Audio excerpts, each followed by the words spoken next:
Hello दोस्तों, मैं आपका दोस्त रोहित सिंह और एक बार फिर से स्वागत करते हैं हमारी इस न्यू वीडियो में और बुक पढ़ने की जर्नी में। जैसा कि साथियों हम लोग पीछे छोड़े थे यहाँ पर एक कहानी पे जहाँ पर एक कहानी सुनाई जाएगी इस बुक में। तो हम लोग कंटिन्यू रखते हैं अब इस टॉपिक को और आज चलते हैं। और हम लोग कौन सी बुक पढ़ रहे हैं? लोक व्यवहार की किताब है जिसको लिखी है डेल कार्नेगी जी ने। और चैप्टर हम पढ़ रहे हैं लोगों के साथ व्यवहार करने का अचूक रहस्य है। लोगों के साथ व्यवहार करने का अचूक रहस्य है इस चैप्टर को हम लोग पढ़ रहे हैं। तो हम लोग जहाँ से छोड़े थे वहाँ से लगातार आज फिर से कंटिन्यू करेंगे। चलते हैं। जैसा कि अब मैं एक कहानी सुनाना चाहता हूँ जो हालांकि सच नहीं है परंतु उसमें सच्चाई जरूर छुपी है और यही वजह है कि मैं उसे सुना रहा हूँ। ठीक है, चलते हैं। एक देहाती महिला ने दिन भर की कठोर मेहनत के बाद अपने परिवार के सामने भोजन की जगह भूसे का ढेर रख दिया। भूसे का ढेर रख दिया। जब पति और बेटों ने झुंझलाकर इस अजीब हरकत का कारण पूछा तो उस महिला ने जवाब दिया, मुझे लगता था कि तुम्हारा ध्यान इस तरफ जाता ही नहीं है कि तुम्हारे सामने खाना रखा जाता है या भूसा। 20 साल से मैं तुम लोगों के लिए खाना बना रही हूँ परंतु तुम लोगों ने मुझे कभी यह नहीं बताया कि तुम लोग भूसा नहीं खा रहे हो। कुछ समय पहले घर से भागने वाली पत्नियों पर एक शोध हुआ कि उनके घर से भागने के पीछे सबसे बड़ा कारण क्या होता है। क्या आप बता सकते हैं वह कारण क्या था? प्रशंसा का अभाव। और मैं शर्त लगाता हूँ कि यही घर से भागने वाले पतियों के बारे में भी सच होगा। हम अक्सर अपने पति पत्नी को यह बताने की जरूरत ही नहीं समझते कि हम उनसे प्रभावित हैं। मेरी क्लास में एक एक सदस्य मेरी क्लास में के एक सदस्य ने अपने जीवन की एक घटना सुनाई जिसमें उसकी पत्नी ने उससे एक आग्रह किया था। उसकी पत्नी और अन्य महिलाएं चर्च में एक आत्म सुधार कार्यक्रम में शामिल हुए। एक दिन उसकी पत्नी ने उससे पूछा कि वह उसकी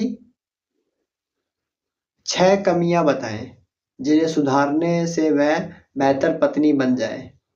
उसका पति यह सुनकर हैरान रह गया। उसने कक्षा के सामने कहा, मुझे इस आग्रह से बड़ी हैरानी हुई। सच कहा जाए तो मैं बड़ी आसानी से उसे 6 ऐसी बातों की सूची थमा सकता था जिसमें सुधार की जरूरत थी। और ईश्वर जानता है कि वह ऐसी 1000 बातों की सूची थमा सकती थी जिनमें मुझे सुधार की जरूरत थी, परंतु मैंने ऐसा नहीं किया।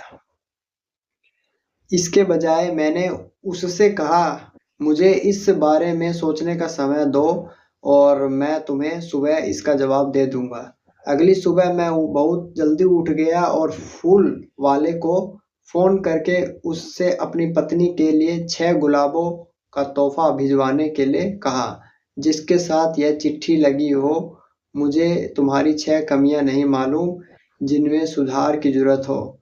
तुम जैसी भी हो मुझे बहुत अच्छी लगती हो।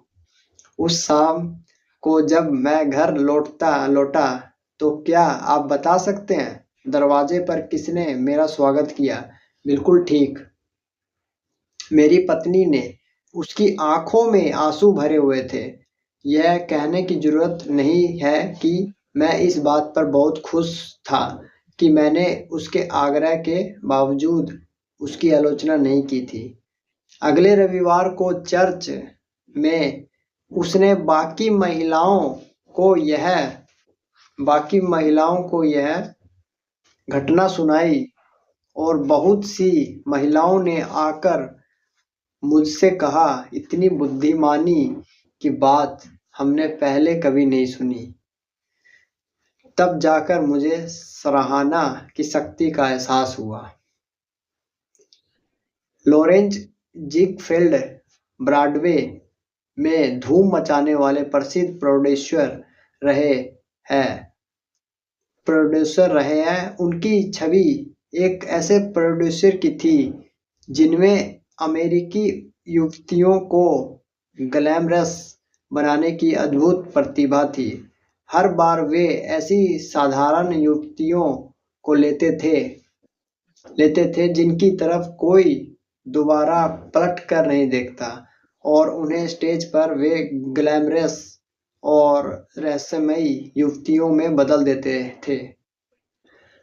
प्रशंसा और आत्मविश्वास के महत्व को जानने के कारण वे जानते थे कि सिर्फ प्रशंसा और महत्व दिए जाने पर साधारण सी महिला भी अपने आप को सुंदर मानने लगती है। वे प्रैक्टिकल थे। उन्होंने कोर्स में काम करने वाली लड़कियों की तनख्वाह $30 प्रति सप्ताह से बढ़ाकर $175 प्रति सप्ताह कर दी, और वे विशाल हृदय भी थे। फोलिज के मंचन की पहली रात को उन्होंने सभी स्टार्स को टेलीग्राम भेजे और शो में काम करने वाली हर कोर्स गर्ल को अमेरिकन ब्यूटी रोजेस भेंट किए। एक बार मुझ पर डाइटिंग का भूत सवार हो गया और मैं 6 दिनों तक भूखा रहा। यह मुश्किल नहीं था। 6वें दिन मुझे उतनी भूख नहीं लग रही थी जितनी कि मुझे दूसरे दिन लग रही थी।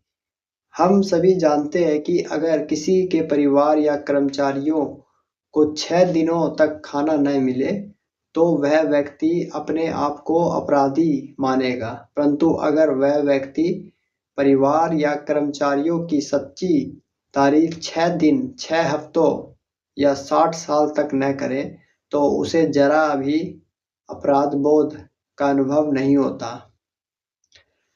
हम यह भूल जाते हैं कि तारीफ भी भोजन की ही तरह हमारी अनिवार्य आवश्यकता है। जब महान अभिनेता अल्फ्रेड लुंट ने रियूनियन इन वियना में मुख्य भूमिका निभाई तो उन्होंने कहा, मुझे जिस चीज की सबसे अधिक जरूरत है वह है अपने आत्मसम्मान के लिए पोषण। हम अपने बच्चों, दोस्तों और कर्मचारियों के शरीर को पोषण देते हैं, परंतु हम उनके आत्मसम्मान को कितना कम पोषण देते हैं। हम उन्हें ऊर्जा के लिए बीफ और आलू उपलब्ध करवाते हैं, परंतु हम उन्हें प्रशंसा के दयालुतापूर्ण शब्द देना भूल जाते हैं जो सालों तक उनकी यादों में सुबह के सितारों के संगीत की तरह गूंजेंगे। पॉल हार्वे ने अपने एक radio broadcast the rest of the story में बताया कि किस तरह सच्ची प्रशंसा किसी इंसान की जिंदगी बदल सकती है। उन्होंने एक घटना सुनाई। कई साल पहले डेट्रॉइट की एक टीचर ने स्टेवी मॉरिस से कहा कि वह क्लासरूम में गुम हो गए चूहे को खोजने में उसकी मदद करें। आप इस बात पर गौर करें।